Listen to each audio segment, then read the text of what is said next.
For more on this, let's bring in Heidi Heitkamp, former senator of North Dakota. She is now director of the University of Chicago's Institute of Politics and a CNBC contributor as well.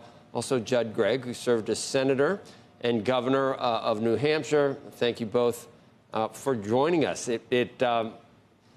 Heidi, at this point, you can actually find some dissent on, I think, maybe either one of those prospects. Either Israel, you can find someone who probably doesn't want to support Israel, and you can find someone who probably thinks further support of Ukraine is a bad idea.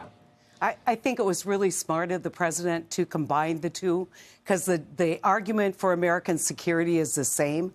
But I think there's much more support for Israel, for additional dollars for Israel, than there is for Ukraine. You see it in a lot of the Freedom Caucus who say, I want these issues separated. I heard it yesterday, Congressman from Tennessee saying this. And so Biden and the Democrats, and I think the rational Republicans, are going to say, keep them together. The argument's the same. We desperately need to get this money to these failing or these struggling democracies who are up against this discretion. What the fly in the ointment is, we don't have a functioning House. And that is not a good look right now for the Republicans.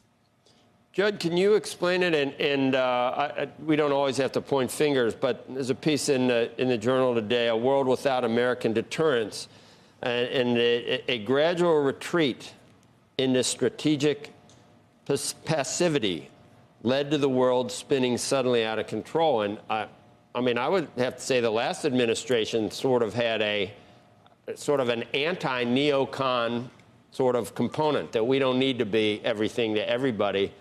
And that sort of puts us in this position now where we can watch from afar. When did that start? How long ago would you say? Well, I think it did start with President Trump. He basically touched this vein of populism in America, and much of that is an isolationist view, which we've always had running through our political system, but he raised it much higher in the level. And his attack on NATO, for example, was inexcusable and undermined our national security. And that was basically his approach. He thought we could go it alone and basically be a majority of one in a world that needs a united effort of allies. I thought President Biden's speech last night was exceptional. I haven't been a great admirer of what the president's done so far, but I thought that was an exceptional definition of what the American role should be in the world, which is that we have to lead in the area of defending democracy. And we have to lead in the area, in my opinion, of defending market economies. But this was a good speech. It actually could have been given by George W. Bush. In fact, I think it was essentially a George W. Bush speech, and about how you have to engage internationally in order to protect our interests. That's what it's about, protecting our interests. And so I thought he did a superb job. But we do have in our party, definitely, especially in the House of Representatives, a number of folks who just don't want to pursue this type of a program and who are isolationists.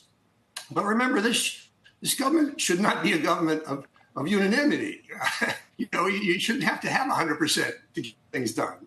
It appears that's the case in the House when you have 8 people basically knock off the speaker. But that should not be the system. Heidi's very accurate when she says you have to straighten out the House to get these things done.